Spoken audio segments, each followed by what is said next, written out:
नमस्कार दोस्तों, बोधि थिंक्स पाए यूट्यूब चैनल में आपका दिल से स्वागत है। आज की कहानी में हम एक ऐसे व्यक्ति को देखेंगे जो अपने जीवन में बहुत सारी समस्याओं से जूझ रहा था। यह केवल उसके सोचने के तरीके के वजह से था। उसे लगता था कि मानव जीवन बहुत कष्टदायक है। वो सोचता था कि पशुओं का जीवन इंसानों से बेहतर है क्योंकि उन्हें इतनी समस्याएं झेलनी नहीं पड़ती। हम इंसानों को सदा चिंताएं सताती रहती है, जबकि पशु पक्षी आनंद से जीवन जीते हैं। तो आइए जानते हैं उसकी सोच बुद्ध ने कैसे बदली और कैसे वह जान गया कि मनुष्य का जीवन ही सबसे कीमती है। लेकिन इससे पहले कि आप कहानी में खो जाएं, वीडियो को लाइक जरूर कर दें। तो चलिए बिना किसी देरी के शुरू करते हैं। एक व्यक्ति एक मार्ग में बहुत तेजी से आगे बढ़ रहा था। तभी अचानक वह दूसरे व्यक्ति से टकरा गया। इस पर वह दूसरा व्यक्ति क्रोधित होकर कहता है, अरे जानवर हो क्या, तुम्हें दिखाई नहीं देता? एक सांड की तरह लगातार आगे बढ़ते जा रहे हो। इस पर पहला व्यक्ति कहता है, काश आप जो कह रहे हैं वही सत्य होता, लेकिन दुर्भाग्यवश मैं एक मनुष्य हूं। उस पहले व्यक्ति के मुख से यह सुनकर उस दूसरे व्यक्ति का क्रोध शांत हो गया। वह उस पहले व्यक्ति से कहता है, लगता है तुम बहुत दुखी हो, वरना सौभाग्य की बात को दुर्भाग्य ना कहते, क्योंकि एक इंसान का जन्म पाना तो बड़े ही सौभाग्य की बात है। मनुष्य का जीवन बड़ी कठिनाइयों से मिलता है और तुम हो कि एक जानवर होना चाहते हो। तभी वह पहला व्यक्ति कहता है, मित्र, क्या आपने कभी किसी जानवर को आत्महत्या करते हुए देखा है? क्या आपने कभी किसी जानवर को किसी दूसरे जानवर को धोखा देते हुए देखा है? क्या आपने किसी जानवर को अपने अतीत या फिर अपने भविष्य के लिए परेशान होते हुए देखा है? ऐसे में मनुष्य का जीवन भला सौभाग्य की बात कैसे हो सकती है? इससे अच्छा तो पशुओं का जीवन ही है। हम मनुष्य तो पशुओं से भी गए गुजरे हैं। उस पहले व्यक्ति की यह सारी बातें सुनकर वह दूसरा व्यक्ति कहता है, लगता है तुम बहुत दुखी हो, तुम्हारे जीवन में बहुत बड़ी समस्या आ पड़ी है। यदि ऐसा है तो तुम्हें इसका समाधान महात्मा बुद्ध के पास मिल जाएगा, तो वहां जाओ। तभी पहला व्यक्ति कहता है कि कौन है? क्या कोई साधु है, महात्मा है, ऋषि मुनि है या पंडित है? अगर वह इनमें से हैं तो इनमें से कोई भी मेरी मदद नहीं कर सकता। मैं ऐसे कई लोगों से मिल चुका हूं और इनके पास मेरी समस्या का कोई समाधान नहीं है। इस पर वह दूसरा व्यक्ति कहता है, वह इनमें से तो नहीं है, लेकिन वह क्या है यह मैं भी नहीं जानता। बस मैं इतना ही जानता हूं कि जो भी उनके पास जाता है उनकी सभी समस्याओं का समाधान वह बड़ी सरलता से कर देते हैं। जो भी उनके पास आता है वह अपने सारे दुख दर्द वहीं पर छोड़कर चला आता है।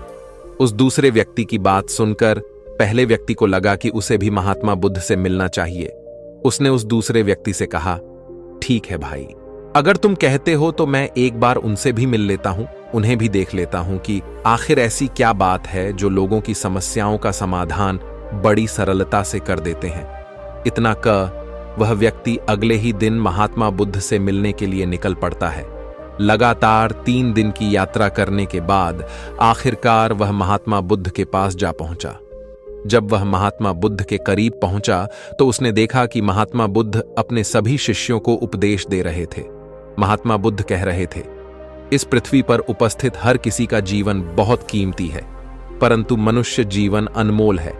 इसका उपयोग कर मनुष्य जीवन के उच्चतम शिखर तक पहुंच सकता है और इसी मनुष्य जीवन के कारण हम मनुष्य पशुओं से नीचे भी आ सकते हैं। महात्मा बुद्ध का यह उपदेश समाप्त होते ही वहां पर जो भी लोग बैठे हुए थे वह वहां से चले गए।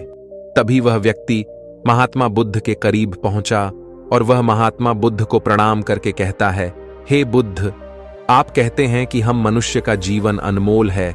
आखिर हम मनुष्य के जीवन में ऐसी क्या बात है? हम मनुष्य के जीवन में कीमती जैसा क्या है?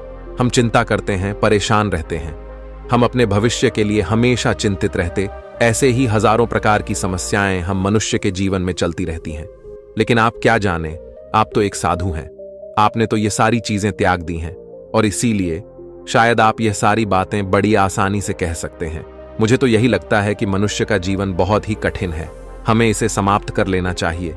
आपने कभी किसी पशुओं को देखा है?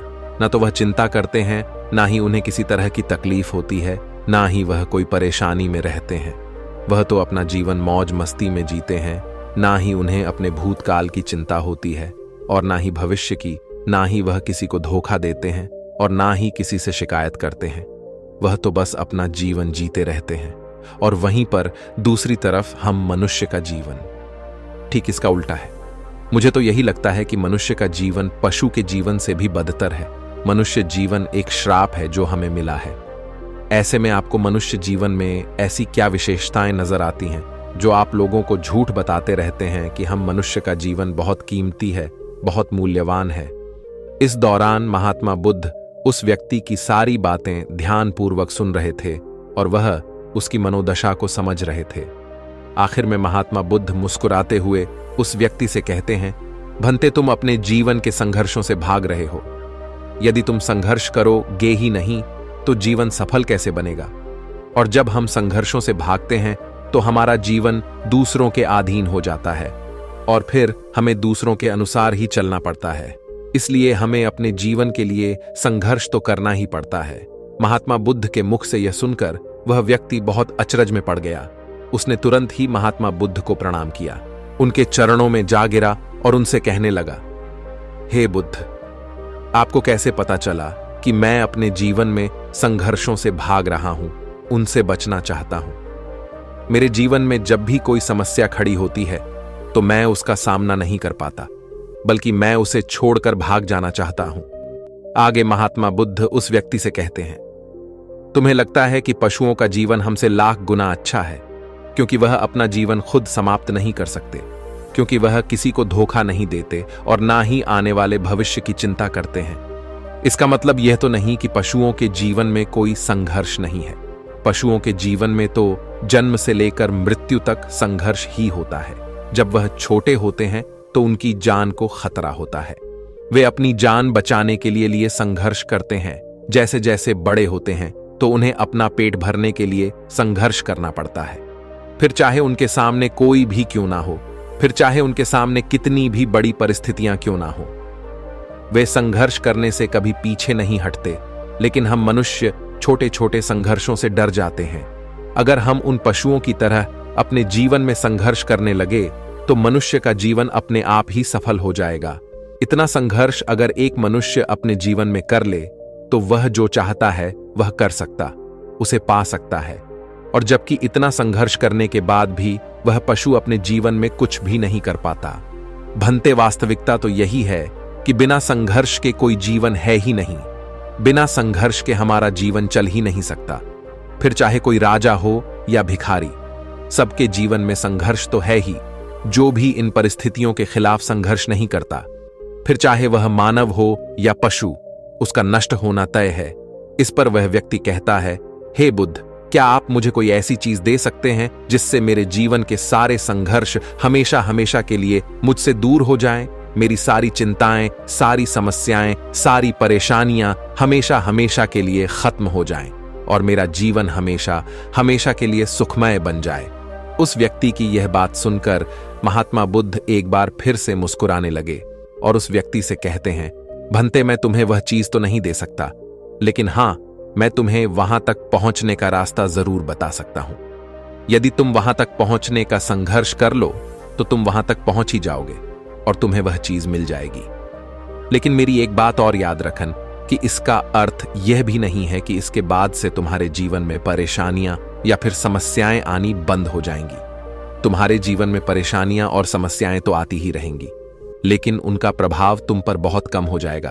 तुम्हारे जीवन में दुख और समस्याएं तो आएंगी, लेकिन वह तुम्हें छू नहीं पाएंगी। और ऐसी अवस्था में चाहे तुम्हें कोई कितना भी दुख देने का प्रयास क्यों ना करे, तुम्हें चाहे कोई कितना भी धोखा देने का प्रयास क्यों ना करे, तुम्हें कभी भी धोखा नहीं मिलेगा। सब कुछ तुम्हारे पास ही होगा, लेकिन फिर भी वह तुमसे दूर रहेगा।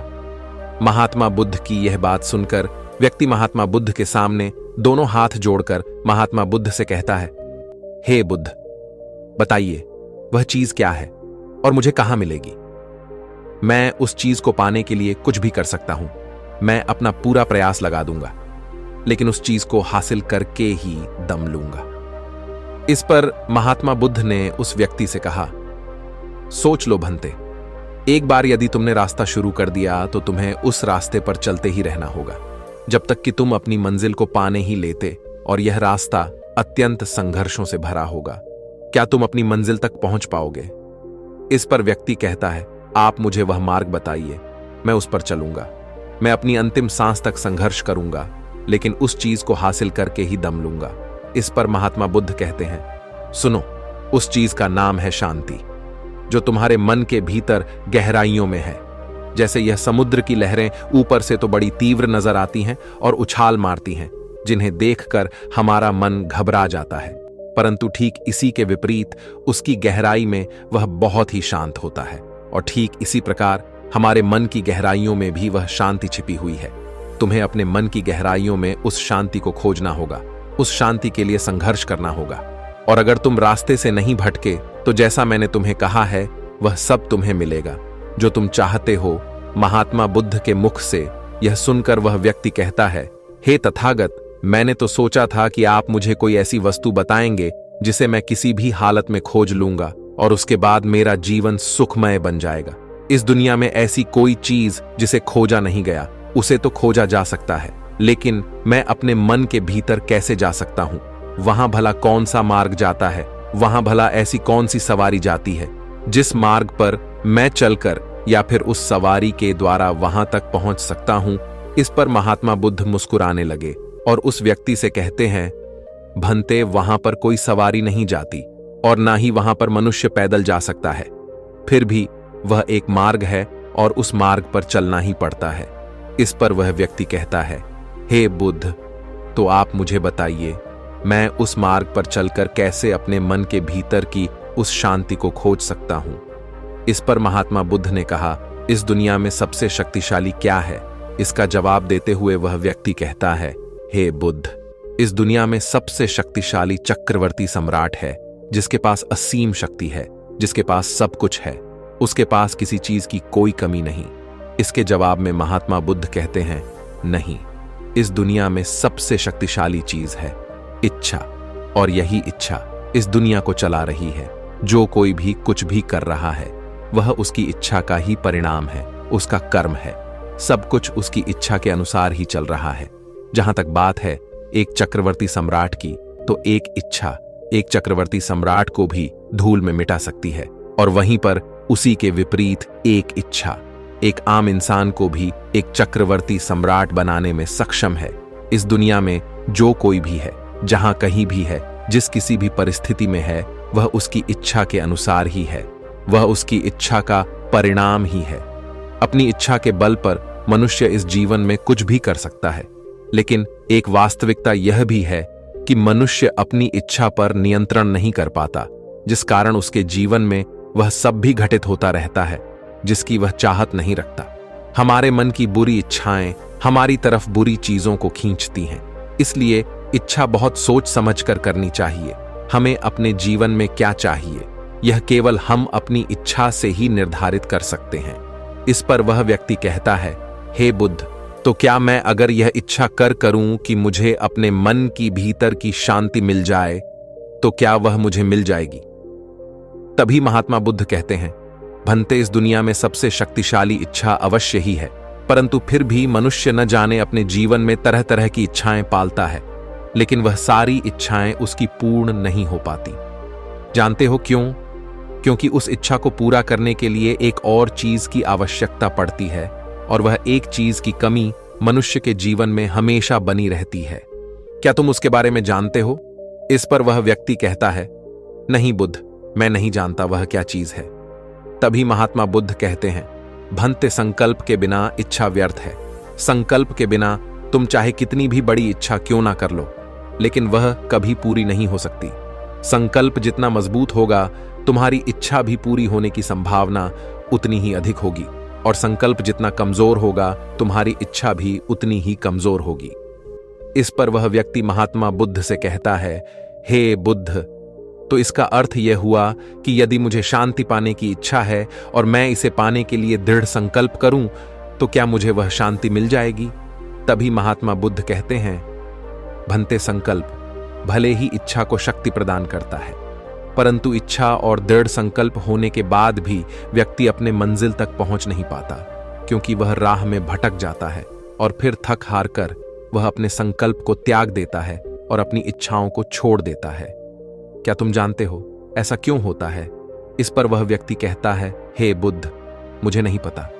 तभी महात्मा बुद्ध कहते हैं, क्योंकि किसी भी मार्ग पर चलने के लिए उस मार्ग के ज्ञान का होना बहुत आवश्यक है, और यह ज्ञान हमें उस मार्ग पर चलकर ही मिल सकता है, ना कि केवल बैठकर सोचने से।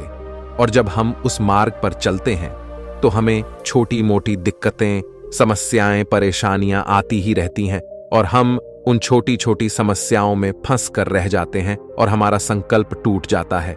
हमारी इच्छा उन छोटी छोटी समस्याओं के सामने कमजोर पड़ जाती है और हम उन समस्याओं के सामने घुटने टेक देते हैं, हार मान लेते हैं, और हमारा पूरा का पूरा जीवन फिर उन्हीं समस्याओं के इर्द गिर्द घूमता रह जाता है और हमारा पूरा जीवन वहीं पर समाप्त हो जाता है। इस पर व्यक्ति कहता है, हे बुद्ध, मैं आपकी बातों को समझने का बहुत प्रयास कर रहा हूं, लेकिन मुझे आपकी सारी बातें समझ नहीं आ रही। कृपया करके आप मुझे साफ और स्पष्ट तौर पर समझाने का प्रयास करें। तभी महात्मा बुद्ध ने उस व्यक्ति से कहा, भंते, मान लो कि तुम्हें किसी गांव में जाना है और वहां पर किसी व्यक्ति से मिलना है, और तुमने यह दृढ़ संकल्प किया है कि तुम उस व्यक्ति से मिलकर ही रहोगे। तुमने अपना सफर तो शुरू किया, लेकिन काफी वर्षों के प्रयास के बाद भी ना तो वह गांव खोज पाए और ना ही उस व्यक्ति से मिल पाए। तो ऐसे में क्या हुआ? इसके जवाब में वह व्यक्ति कहता है, हे बुद्ध, भला ऐसा कैसे हो सकता है? यदि मैं जीवित हूं और वह व्यक्ति भी जीवित है जिससे मैं मिलना चाहता हूं, और मुझे वह गांव पता है, तो मैं उससे अवश्य ही मिल लूंगा। तभी महात्मा बुद्ध कहते हैं, भंते, तुम्हें उस गांव का नाम पता है और तुम्हें जिसे मिलना है उसका नाम भी तुम्हें पता है, पर तुम्हें यह नहीं पता कि गांव किस दिशा में है। तो ऐसे में तुम कौन सा मार्ग पकड़ोगे और किस मार्ग पर आगे बढ़ोगे? यदि मान लो कि तुमने किसी विपरीत मार्ग को पकड़ लिया, तो क्या वह तुम्हें उस गांव तक ले जाएगा? क्या वह तुम्हें उस व्यक्ति तक मिला पाएगा? इस पर वह व्यक्ति कहता है, हे बुद्ध, इस अवस्था में तो यह कार्य बिल्कुल भी असंभव होगा। इस पर महात्मा बुद्ध मुस्कुराते हुए उस युवक से कहते हैं, भंते, मैं कब से यही तुम्हें समझाने का प्रयास कर रहा हूं। हमारी इच्छा संकल्प होने के बाद भी हमें सही मार्ग का ज्ञान होना आवश्यक है। शांति को खोजने का जो मार्ग है वह ध्यान, और ध्यान भीतर होता है, बाहर नहीं। जब तुम अपने भीतर की शांति को खोजने के लिए ध्यान के मार्ग पर आगे बढ़ो कि अपनी इच्छा की पूर्ति के लिए तुम उस मार्ग पर आगे की ओर बढ़ते चलोगे, तो हो सकता है कि तुम्हारी राह में छोटी छोटी मुसीबतें, दिक्कत या तकलीफ आए, लेकिन तुम्हें उन समस्याओं का सामना करना ही पड़ेगा। तुम्हें उनसे लड़ना होगा, उनसे संघर्ष करना ही होगा, क्योंकि वह मार्ग तुम्हारे लिए बिल्कुल नया है। और पहली बार जब हम किसी मार्ग पर आगे बढ़ते हैं तो हमें यह नहीं पता होता कि अगला पड़ाव क्या होगा और आगे कौन सी कठिनाइयां आने वाली हैं। हमें तो वहां पर जाने के बाद ही पता चल पाएगा। वहीं पर दूसरी तरफ जो मनुष्य इन छोटी छोटी दिक्कतों में नहीं फंसता, वह अपने संकल्प पर दृढ़ बना रहता है। अपने जीवन में वह सब कुछ पा लेता है जो वह चाहता है, और अपनी मंजिल पर पहुंचकर उसे असीम शांति भी मिलती है। और जब मनुष्य अपने लक्ष्य को प्राप्त कर ही लेता है, तब उसे और कुछ पाने की इच्छा नहीं रह जाती। इसी प्रकार यदि तुम भी केवल मार्ग पर आगे बढ़ते रहो, तो तुम भी अपने मन के अंतर तक पहुंच जाओगे, और वहां पहुंचने के बाद तुम्हें किसी चीज की कोई आवश्यकता नहीं पड़ेगी। ना ही तुम्हें कोई धोखा दे पाएगा, ना ही तुम्हें कोई लूट पाएगा, और ना ही तुम्हें कोई दुख पहुंचा पाएगा। उस अवस्था में पहुंचने के बाद ना ही कोई मोह, ना ही कोई चिंता, और ना ही कोई समस्या रहेगी। तुम उस परिस्थिति से बड़ी सरलता से निकल पाओगे, और जब तुम अपने मन की उस शांति को प्राप्त कर लोगे, तो तुम एक तो नहीं रहोगे और ना ही एक मनुष्य रहोगे, बल्कि तुम मनुष्य से भी और ऊंचा दर्जा प्राप्त कर लोगे, और फिर तुम्हें कोई भी दुख कभी छू नहीं पाएगा। फिर तुम्हें किसी चीज की कोई परेशानी नहीं रह जाएगी, नहीं तो भविष्य की चिंता होगी, और ना ही अपने बीते हुए भूतकाल की। तुम तो बस अपनी शांति में मग्न रहोगे, और तुम्हें किसी प्रकार का दुख कभी छू तक नहीं पाएगा। महात्मा बुद्ध की यह बात सुनकर वह व्यक्ति महात्मा बुद्ध के चरणों में गिर पड़ा, और महात्मा बुद्ध से कहता है, हे बुद्ध, आपकी सारी बातें सत्य हैं। मैं आपकी सारी बातें समझ चुका हूं, लेकिन फिर भी मेरे मन में एक दुविधा है। मेरे पास क्या ऐसी कोई चीज नहीं रख सकता जिससे मेरी सारी दुख, सारी तकलीफें, सारी कठिनाइयां हमेशा हमेशा के लिए दूर हो जाएं? इस पर महात्मा बुद्ध मुस्कुराते हुए कहते, हैं भंते, यदि तुम बाहरी दुनिया से कुछ अपने पास रखना चाहते हो तो तुम उस शांति को पाने का प्रयास छोड़ ही दो, क्योंकि तुम कुछ ऐसा पाना चाहते हो जिससे तुम्हारी समस्याएं कभी समाप्त नहीं होंगी बल्कि और बढ़ती चली जाएंगी, क्योंकि तुम्हारी समस्याओं का समाप्त होना संभव ही नहीं हो पाएगा। और जानते हो ऐसा क्यों है? इस पर वह व्यक्ति कहता है, हे बुद्ध, पर ऐसा क्यों? इसका जवाब देते हुए महात्मा बुद्ध कहते हैं, भंते, क्योंकि बाहर तो पहले से ही शांति है, चारों ओर केवल शांति ही शांति है। हमें तो बाहर की शांति नजर आती है, लेकिन हमारे भीतर की शांति हमें नजर नहीं आती। और जो शांति हम बाहर की ओर देख रहे हैं वह बाहर नहीं बल्कि हमारे भीतर ही है। इसलिए जब तक तुम अपने अंतर को ठीक नहीं कर पाओगे तब तक तुम बाहर कुछ भी नहीं कर सकते। जब तक तुम्हारे भीतर सब कुछ ठीक नहीं होगा तब तक बाहर कुछ भी ठीक नहीं हो पाएगा। इतना कहकर महात्मा बुद्ध शांत हो गए और वह व्यक्ति महात्मा बुद्ध की बातों पर विचार करने लगा। उसके पास महात्मा बुद्ध के बताए गए रास्ते के अलावा और कोई मार्ग भी नहीं था। उसने दृढ़ संकल्प लिया कि वह अपने भीतर की उस शांति तक पहुंचकर ही रहेगा। उसने ध्यान के मार्ग को अपनाया और आगे की ओर बढ़ने लगा। अब वह व्यक्ति अपनी मंजिल तक पहुंचता है या नहीं, यह तो उसकी संकल्प, उसकी इच्छा शक्ति और उसके मार्ग में लगातार आगे बढ़ने पर निर्भर करता है। उससे यह भी समझ आ गया कि मनुष्य का जीवन पशुओं से बुरा नहीं है, बल्कि उससे जैसा जीवन मिला है वही सही है और उससे वह और बेहतर कर सकता है। दोस्तों, आपने आज के इस वीडियो से क्या सीखा वह मुझे आप कमेंट में बता सकते हैं। इसी के साथ में उम्मीद है कि आपको आज की वीडियो पसंद आई होगी, तो इस वीडियो को उस इंसान को शेयर करें और उसी के ठीक बाद चैनल को सब्सक्राइब करें। तो चलिए फिर मिलते हैं ऐसी एक और नई वीडियो में। तब तक के लिए अपना ख्याल रखें। धन्यवाद और नमो बुद्धाय।